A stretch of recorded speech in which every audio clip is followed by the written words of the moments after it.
Hello, it's Mark from Landmark Financial Services Group, and the sunshine is finally out.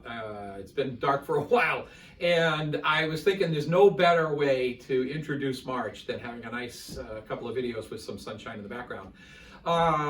So this month of March, we're going to talk about equity compensation, and we're going to talk. This is something that many of our clients experience and come to us for help with.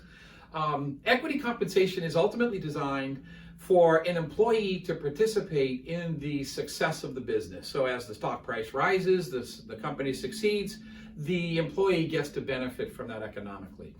There are many different kinds of equity compensation. There's restricted stock, there is incentive stock options, employee stock purchase plan shares, and non-qualified options. Those are the most common. There are others, but those are really the most common ones that we see. So today we're going to talk about restricted stock and how it works and what the tax effect of it is. So restricted stock, we often hear it termed RSU, which stands for restricted stock unit.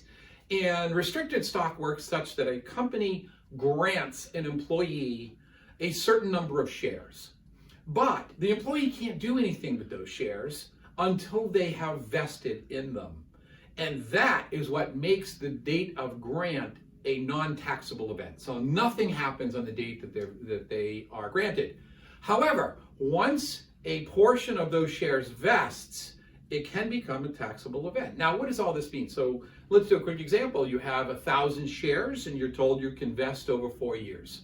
So every year you're going to vest 250 shares. And what happens is your company will get a value of how much that is worth on the date that it vests. And that is the moment when you recognize income.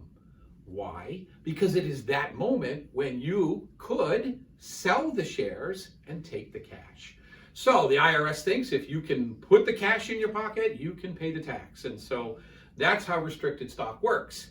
There is some strategies. We're going to do another video on some strategies, on some tax saving strategies in a little bit. But that's a quick look at how restricted stock works. Always, if you have any questions about it, give us a call at 978-984-5425 or look us up on the web at lmfsg.com.